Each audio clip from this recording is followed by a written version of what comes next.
Iya, iya, iya. Kalau tidak, ya. Tapi tidak ada yang berani menerima sumpah laknat itu. Saya nawarin, saya bilang, silakan. Kalau ada yang menuduh, saya tidak memaksakan diri. Kalau bagi saya, kalau memang keturunan saya salah, lebih baik saya mati aja.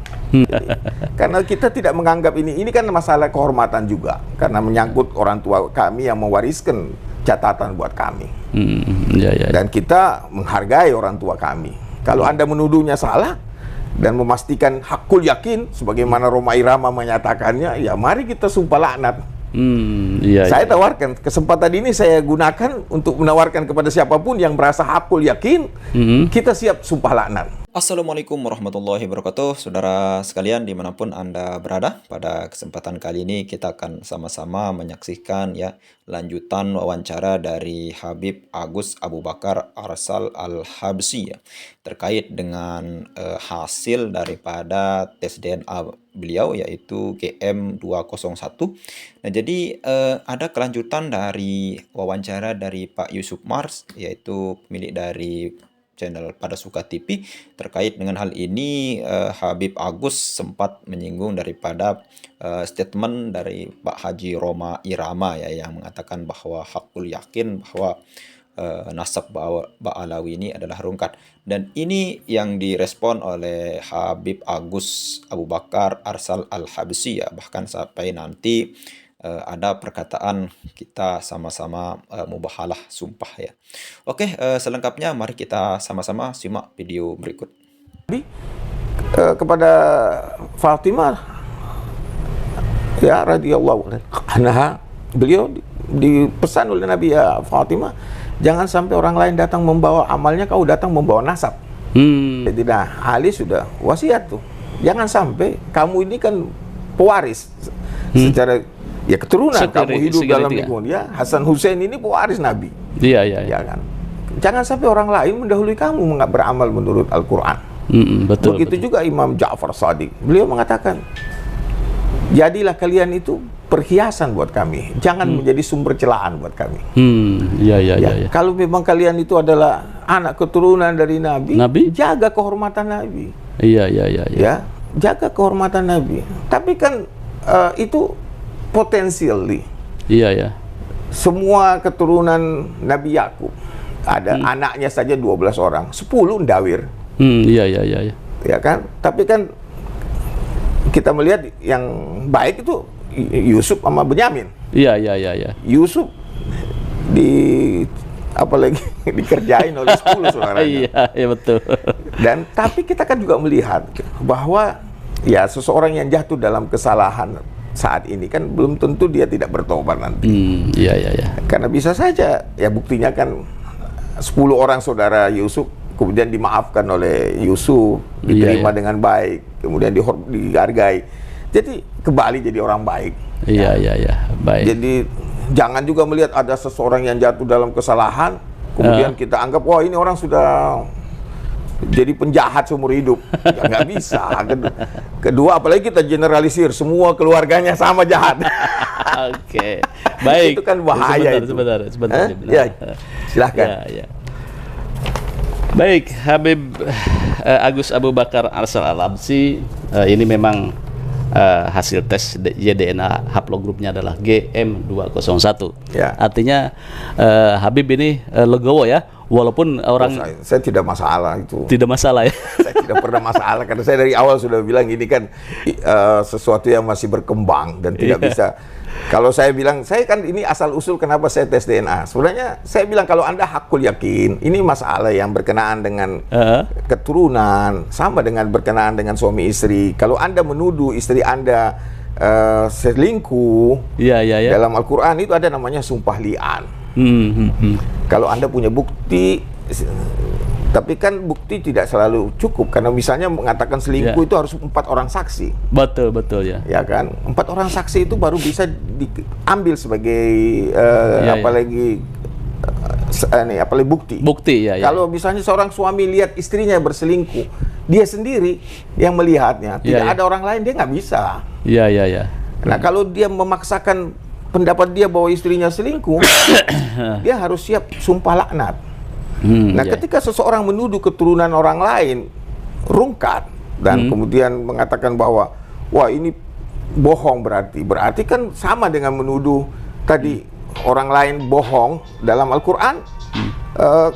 Dalam kondisi seperti itu ya sumpah laknat. Sebenarnya awalnya saya kenapa teori ini, sebenarnya saya bilang dasarnya saya bilang seperti itu, bahwa kalau Anda mau bicara masalah keturunan ini kan sama dengan menuduh. Kalau Anda mengatakan keturunan orang itu rungkat, Anda tidak mempunyai bukti yang pasti dan tidak disepakati oleh banyak orang, hanya Anda sendiri, ya Anda harus juga siap untuk kalau meyakini dengan pasti, hakul yakin, ya kan Anda harus siap dong terima risikonya. Ya, seperti seorang suami menuduh istrinya selingkuh, ya dia harus siap sumpah laknat. Kalau tidak, ya, tapi tidak ada yang berani menerima sumpah laknat itu. Saya nawarin, saya bilang silakan. Kalau ada yang menuduh, saya tidak memaksakan diri. Kalau bagi saya, kalau memang saya keturunan saya salah, lebih baik saya mati aja. Bagi saya, biarkan kita bawa keluarga kita, satu keluarga kita mati semua. Mau hitung berapa hari, 40 hari, 1 tahun, kita bisa, silahkan. Karena kita tidak menganggap ini kan masalah kehormatan juga, karena menyangkut orang tua kami yang mewariskan catatan buat kami. Dan kita menghargai orang tua kami. Kalau Anda menuduhnya salah dan memastikan hakul yakin, sebagaimana Roma Irama menyatakannya, ya mari kita sumpah laknat. Saya tawarkan kesempatan ini, saya gunakan untuk menawarkan kepada siapapun yang merasa hakul yakin, kita siap sumpah laknat. Kalau tidak, mubahalah. Karena ketika Anda merasa yakin dalam ilmu itu, tidak ada keyakinan mutlak, tidak ada kepastian mutlak. Al-haqqu mir rabbik. Kebenaran mutlak hanya milik Allah. Nah, ketika kita berselisih, mari kita selesaikan, minta kepada Allah yang menyelesaikan di antara kita. Itu yang diajarkan oleh orang tua saya, dan dalam agama pun itu yang saya pahami. Ya seperti Bang Roma juga memang podcast sekarang juga ramai nih tentang nasab Bang Roma. Karena dia mengatakan hakul yakin itu kan tingkat keyakinan tertinggi sebelum kamalul yakin. Dia nggak berani bilang kamalul yakin, dia belum sampai ilmunya kepada kamalul yakin. Jadi komentar terhadap Bang Roma bagaimana ini? Ya, saya melihat terlalu tergesa-gesa juga. Masalah yang seperti ini sebaiknya kita jangan masuk terlalu dalam, kecuali dengan ilmu yang betul-betul memadai. Apalagi ini menjadi sumber fitnah, ini akan menjadi masalah nanti. Dan saya melihat juga ini suatu hal yang mengkhawatirkan ke depan. Karena kasus ini hanya di Indonesia yang muncul seperti ini. Saya tidak melihat di negara lain. Karena memang Habib juga kebanyakan di Indonesia. Ya, Indonesia ini termasuk, tapi sebenarnya lebih kalau prosentase terbesar itu di Iran. Oh, pastilah karena dekat ya. Iran. Karena masalahnya di sini, geografisnya di situ. Kita ini kelemahan kita punya pencatatan. Kan kita tidak mau mencatat keturunan dari perempuan. Sebenarnya keturunan dari perempuan itu tetap adalah zuriyah. Tapi memang nggak boleh memakai gelar sayyid. Hanya kan ini harus di-clearkan dulu. Kalau namanya sayyid itu harus secara konsisten, itu keturunan, garis keturunannya dari laki-laki semua. Jadi dia mau warisi DNA-nya dengan jelas. Sekarang kalau kita lihat misalnya Roma digelari sayyid, bahkan wali Allah misalnya. Ya kalau wali Allahnya Allah yang tahu. La ya'riful wali illal wali. Tidak ada yang tahu wali. Waliullah tanda kutip lah. Iya, tanda kutip. Tapi yang jelas, yang namanya keturunan itu, kalau kita bicara konsisten dengan DNA Y-nya, DNA. Kalau lihat silsilah yang disebarkan di media itu kan, beliau punya silsilah itu perempuan banyak, binti. Jadi DNA-nya tidak konsisten, nggak mungkin. Dalam beberapa hal pernah podcast bahwa dia mau dibalawikan. Kan, tapi kenyataannya itu kan tidak terbukti. Karena itu kalau ngomongan orang nggak bisa dipegang. Yang namanya sekarang kita bicara juga misalnya di Ponorogo, wah dibalawikan. Kan tanya aja, ada nggak silsilahnya? Kalau tidak ada silsilah resmi, ya nggak bisa kita bilang Ba'alawi. Karena kan orang nyebarin, wah Habib ini memba'alawikan para pahlawan misalnya. Kenyataannya kan tidak ada silsilah, tidak ada sertifikat dari Rabita. Bagaimana kemudian menuduh bahwa Ba'alawi memba'alawikan para pahlawan ini? Tidak ada. Kita aja, anak saya aja ketika minta surat kepada Rabita, wah itu prosesnya panjang. Walaupun jelas itu anak saya, tetap aja harus melewati proses pembuktian, tetap harus ada saksi dan lain-lain untuk supaya bisa keluar. Ya, Karena di situ berat memang. Hanya memang ya tadi saya katakan, kalau yang namanya zuriat di Indonesia ini saya kira lebih dari 50% sudah zuriat Nabi juga. iya. Sama dengan di Iran. Karena kawin mawin itu sudah jamak. Jadi setiap orang yang kawin dengan mau itu Said maupun Syarifah, tetap dia adalah cucu Nabi. Baik, Iya, baik. Anda kalau kawin dengan Syarifah, misalnya anak Anda ya tetap cucu Nabi. Iya, Anda tetap iya. menantu Nabi. Iya kan? Iya, sayangnya memang ada sebagian bahwa Syarifah itu nggak boleh nikah Ya, dengan Ya itu dengan kan selain Sayyid. itu kan tergantung masing-masing aja. Oke. Saya aja misalnya, adik saya ada yang mengelamar Salimah berapa orang nggak diterima-terima, padahal Sayyid juga ngelamar Syarifah nggak bisa. Ya, tergantung orangnya lah. Iya. Baik, pemirsa pada Suara TV, bahwa Habib Agus Abu Bakar Arsal Al-Habsyi, haplogrup yang sudah resmi keluar, hasil tesnya adalah GM201, dan beliau legowo ya Bib ya. Oke, saudara sekalian, luar biasa sekali apa yang disampaikan oleh Habib Agus Abu Bakar ya, terkait dengan kalau saya boleh menyimpulkan lebih banyak menyinggung statement daripada Pak Haji Roma Irama ya. Ada beberapa hal yang sangat menarik sekali untuk kita bahas pada kali ini terkait dengan hasil wawancara Pak Yusuf Mars dengan Habib Agus Arsal Al-Habsyi. Nah, yang pertama kata beliau di dalam bisa kita bilang membuka wawancaranya, itu dibuka dengan pesan Sayyidina Ali kepada Siti Fatimah ya, istri beliau, yaitu, "Hai Fatimah, jangan sampai orang membawa amal dan kamu hanya membawa nasab ya." Nah, ini merupakan bisa kita bilang pesan untuk kita semua kita kena sebenarnya. Baik itu kita dari golongan pribumi asli maupun dari golongan habaib ya. Kita semua orang jangan sampai menomorsatukan yang namanya nasab ya, saudara sekalian. Karena setiap orang itu saya yakin tidak ada yang orang itu mulia tanpa amal, tanpa ilmu, tanpa takwa, hanya karena dia merupakan nasab dari orang mulia ya. Bahkan terlebih-lebih dari nasab Rasulullah SAW, ketika dia melakukan amal yang buruk, ketika dia mempunyai akhlak yang jelek, suka mencaci orang, suka menyakiti orang lain, suka mengatakan orang itu, ini, meskipun dia keturunan Nabi Muhammad SAW, dari segi nasab kita menghormati beliau, kita menghormati dia, tapi dari segi akhlak, dari segi itu ini, semuanya tidak ada artinya di mata Allah Subhanahu wa taala. Ini yang dikatakan oleh oleh Ali Karamallahu wajhah, bahwa ya orang itu jangan sampai membawa nasab ya. Dan ini juga merupakan peringatan bagi para habaib ya, yang ya tidak semua habib, banyak habib yang kalau menurut saya itu baik-baik semua ya. Apalagi sudah kita upload yang terbaru tadi, yang kemarin ya, yang berhaplogrup J ya, yang bermarga Az-Zubaidi dan Al-Katiri. Luar biasa sekali. Mereka berdua itu sama-sama haplogrup J, yang kalau menurut Dr. Sugeng itu ya, itu dekat dengan dekat dengan nasabnya Rasulullah SAW. Dan Dr. Sugeng menyebutkan bahwa kakek bersamanya ya dekat dengan Nabi Ismail alaihissalam, yang merupakan daripada apa yang dikatakan oleh Nabi Muhammad SAW, "Aku itu terlahir dari dua orang yang disembelih," yaitu daripada hampir dikorbankan Nabi Ismail, dan menurut cerita dari ayahanda Nabi Muhammad SAW, yaitu Abdullah ya, yaitu bisa kita bilang nazar daripada kakek Nabi Muhammad SAW, yaitu Abdul Muthalib. Oke, itu saudara sekalian, itu yang pertama yang Habib Agus ya sampaikan, jangan sampai kita membawa nasab. Ini juga tamparan ya bagi para habaib yang ya bisa kita bilang dakwahnya hanya mengagung-agungkan nasab nenek moyangnya, lalu kemudian ketika kita melihat di lapangan banyak bukti-bukti orang yang sudah didawir, orang yang sudah kalau kita bilang ditipu, mungkin banyak yang tersinggung ya saudara sekalian.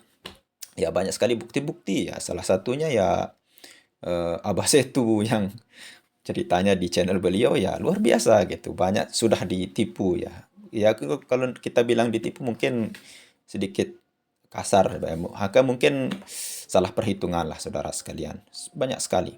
Dan kita memang bukan hanya dari golongan Habib, kita juga dari pribumi. Kalau misalkan kita keturunan eh, Prabu Siliwangi, misalnya Raja Prabu Siliwangi, atau keturunan misalkan keturunan Raja Majapahit, misal, ya kita tidak boleh itu mengagung-agungkan nasab kita bahwa saya ini keturunan ini, kamu harus hormat kepada saya. Dan Allah Subhanahu wa taala tidak pernah menyebut orang itu mulia gara-gara nasabnya, dia keturunan orang mulia gitu. Dan banyak kisah-kisah yang disampaikan oleh Habib Agus ya tadi terkait dengan nasab ini, ya bisa kita bilang Nabi Yakub lah, yang 12 bersaudara, yang anak beliau Nabi Yusuf ya. Yang baik itu cuma 2 orang, yang 10-nya itu awalnya itu jahat ya, namun kemudian menurut cerita itu baik ya, bertobat dan diampuni oleh Nabi Yusuf alaihissalam. Ya itu yang pertama. Dan yang kedua, kata beliau yang menarik bagi saya pribadi ya, kata Habib Agus ya, tes DNA ini merupakan ilmu yang berkembang, saudara sekalian. Ya saya setuju dengan itu ya. Kenapa? Karena yang namanya ilmu pengetahuan, ilmu ilmiah itu ya makin hari makin berkembang ya. Banyak teori-teori lama yang dikatakan oleh ilmuwan-ilmuwan terdahulu itu ketika ada penemuan baru, ketika ada alat yang lebih canggih, itu bisa meruntuhkan teori-teori lama itu gitu. Ya banyak sekali. Salah satunya ya teori dari mana benda mana yang lebih cepat jatuhnya ya, antara benda yang mempunyai turunan berkelok-kelok atau yang lurus. Ternyata yang lebih cepat itu ya yang berkelok-kelok turunnya gitu saudara sekalian, daripada hal itu. Padahal teori lamanya itu ya yang berbentuk lurus, tapi ketika dicoba itu lebih cepat yang turunnya itu berkelok-kelok. Itu teori yang baru menentukan teori yang lama. Sama seperti tes DNA ini saudara sekalian ya, mungkin nanti ada perkembangan daripada tes DNA ini yang meruntuhkan daripada ilmu yang sekarang. Tapi ketika ilmu yang sekarang secara ilmiah tidak ada yang bukti yang lebih kuat untuk meruntuhkannya, maka itu tetap akan dijadikan bukti, dijadikan sebagai alat untuk mengukur atau bisa kita bilang rujukan akhir ya. Kenapa? Karena ilmu yang paling mutakhir itu adalah pada zamannya sekarang. Saya setuju dengan Habib Agus ya, ilmu itu ya masih berkembang. Kita tidak menafikan hal itu. Dan ada hal yang menarik juga yang Habib Agus sampaikan ini terkait dengan statement Pak Haji Roma Irama ya. Pak Haji mengatakan ya saya hakul yakin tes nasab Habib Balawi itu rungkat ya. Nah ternyata itu disinggung juga sama Habib Agus Abu Bakar Arsal Al-Habsi. Dengan hal itu ya ada kata-kata beliau menantang ya, siapapun itu, bukan hanya Pak Haji Roma Irama, kata beliau ya siapapun itu yang mengatakan nasab kami rungkat, saya siap. Kata mungkin ini menurut saya tidak berani suuzon ya. Mungkin maksud daripada Habib Agus ini tidak semua nasab habaib ya. Mungkin diri pribadi nasab beliau, mungkin itu yang dimaksud ya. Saya siap gitu melakukan sumpah siapapun itu yang mengatakan nasab nasab saya itu rungkat ya saudara sekalian. Mungkin itu kalau menurut saya, tapi kita mungkin terlalu suhuzon ya kalau kita bilang semua nasab habaib. Ya, ini kalau menurut saya, kenapa kita bilang begitu? Karena ya ini menurut penelitian Ki Haji Imaduddin Utsman Al-Bantani, dan banyak sekali bukti-bukti dari para ahli ya yang mengatakan bahwa ya terbatalnya nasab Balawi ini merupakan saudara sekalian ilmu pengetahuan. Bisa saja pendapat Ki Haji Imaduddin itu salah dan bisa juga habaib benar, dan juga sebaliknya bisa juga nasab Balawi itu memang benar terputus, bisa juga benar-benar tersambung. Ilmu pengetahuan. Seandainya kata Dr. Sugeng siapa yang mengaku, karena ini kan kita menuntut yang mengaku-ngaku ya. Ya kalau yang tidak mengaku-ngaku adem ayem ya kita tidak permasalahkan itu. Tapi ini membawa nasab sebagai ranah daripada berdakwah ya.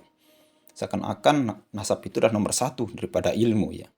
Bahkan ada kita dengar kamu tidak akan sampai kepada Rasulullah SAW sampai kamu melalui para keturunannya, salah satunya para habaib ya saudara sekalian. Nah itu hal-hal yang bisa kita bilang yang agak mengganjal menurut saya pribadi. Oke saudara sekalian, hanya itu saja. Semoga bermanfaat. Saya mohon maaf kalau ada teman saya yang salah. Sekian, assalamualaikum warahmatullahi wabarakatuh.